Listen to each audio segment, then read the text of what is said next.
The goblin settlement was called Retelling by the mayor of Lovers, who had tried and failed to clear them out. The original logging camp is still there, but nearby lays a maze of tunnels infested by the diminutive brutes. I'd never been inside it. A few people have and lived to speak of them. The place was wrong now. Even a blind man could sense it, the same way everything in that place was wrong. The totems were still standing, but they were coated in that dark mud I mentioned, the kind that seemed to pulse if you looked at it too long. The walls and trenches were intact, but their angles had shifted as if the whole settlement had been picked up and set down slightly crooked. The proportions were off in ways that made my eyes ache. A doorway that should have been wide enough to walk through was slightly too narrow. A wall that should have been waist high reached my chest. Everything was almost right, and that was far worse than if it had been completely wrong. The goblins were still there, and I need you to understand what I mean when I say that, because I do not mean they were alive, and I do not mean they were dead. They were frozen. Dozens of them, locked in positions of attack, mouths snarling, weapons raised. They were ranged in a rough circle, all facing inward, all charging towards something at the center of the settlement. But they had stopped mid-stride, mid-leap, mid-swing, as if someone had shouted a command that their bodies obeyed, but their minds did not. Because their minds had not stopped. Their eyes moved. I could see the muscles in their necks and arms twitching beneath their skin, straining against whatever held them. They made a sound, all of them together, a low noise that rose and fell like breathing, but was not breathing. It was the sound of something trying to resist and failing over and over with each attempt. Their skin had changed. It was mottled with patches of that dark residue, threaded through with lines that pulsed faintly in rhythm with the mud on the totems. Whatever they had been, whatever small, fierce lives they had lived in this warren, that was gone. They had been made into something else, and they were wearing their own bodies like borrowed clothes. I stood among them for a long time. I do not know how long. Time behaved strangely in that place, stretching and compressing in ways that made it impossible to trust. I know I was afraid, but it was a distant kind of fear, the kind that sits behind your ribs and watches, rather than the kind that makes you run. Maybe the fear itself was being hollowed out. I followed their frozen charge inward. I walked between them, close enough to touch, and they tracked me with their eyes. The collective sound changed pitch as I passed, rising slightly, and I realized with a sickness in my stomach that they were aware of me. They knew I was there. They simply could not reach me. Whatever had frozen them was still holding, but I could see, even then, that it was not holding well. At the center of the rattle warren, I found that they had been charging toward, and I found her. She was standing with one hand raised and the other gripping a walking stick that burned with a light I had not seen since the night. She was tall, taller than any elf I had met, and her braids moved in a wind that touched nothing else in the warring.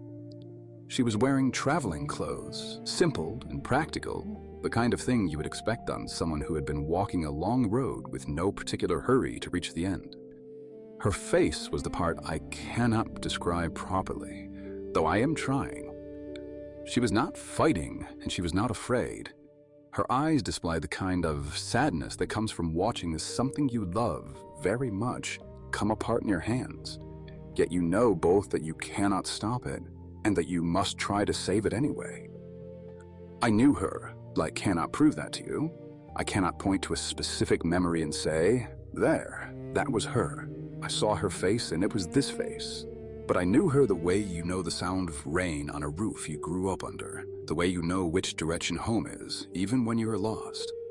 She was familiar to me in a place deeper than memory, and when I saw her standing there, frozen in the middle of that ruined warren, surrounded by creatures that had once been alive and were now something less, I felt a grief so large I could not hold all of it at once. She was Iteria, or she had been, but maybe she was the last thing Iteria ever did. I remember,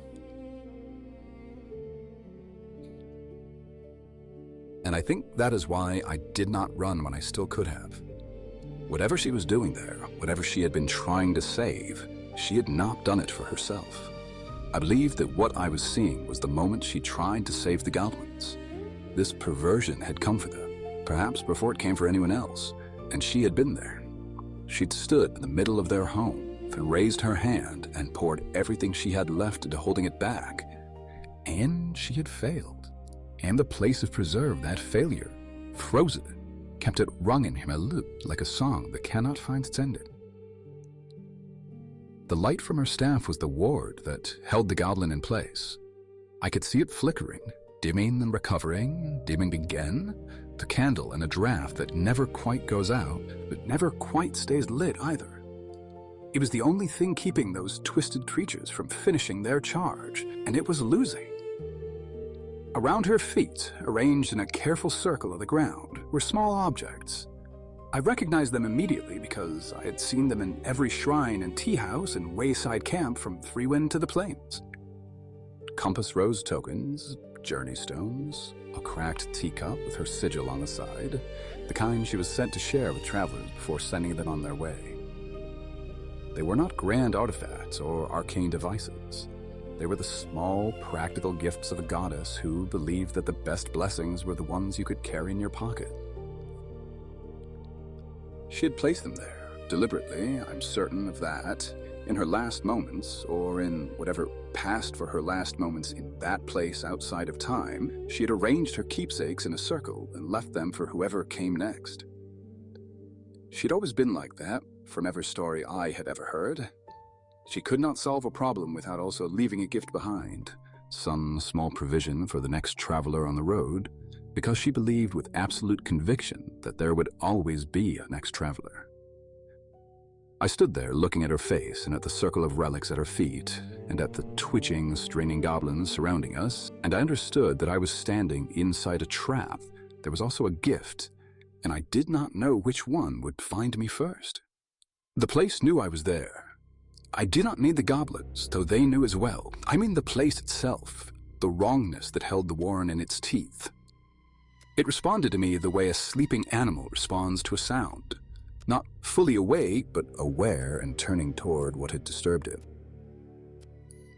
The frozen goblins began to move, not smoothly, but in small jerks, like something was winding them forward, one click at a time. A hand that had been raised moved an inch closer to where it wanted to land. A jaw that had an open, stretched wider. The collective sound they made dropped lower and became something I can only describe as eager. Itarian's image flickered like a candle flame in a breeze. The light from her staff dimmed and the goblins lurched forward, and then light would recover and they froze again. Each time they froze, they were closer by degrees to their goal. I turned and ran, but the place would not let me go.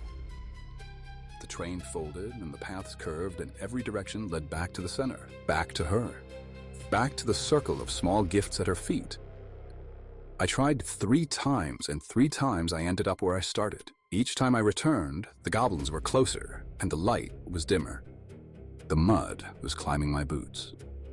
I had not noticed when it started. It crept up from the ground, the way water soaks into cloth, slow and patient and thorough. What I felt was not pain.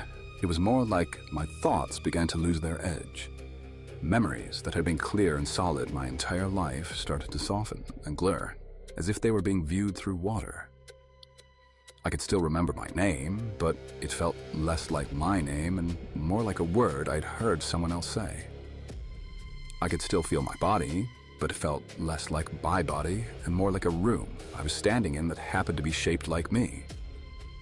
I was being erased, slowly, gently, and without violence, the way a river cuts itself into a cliff, inexorably. I fell near the circle of relics. My hands landed on the cold ground, inches from the cracked teacup, and I remember thinking with a strange clarity that I was going to die here, next to a broken cup that smelled faintly of ginger and honey, and that there were worse places to end. That is when the compass hummed.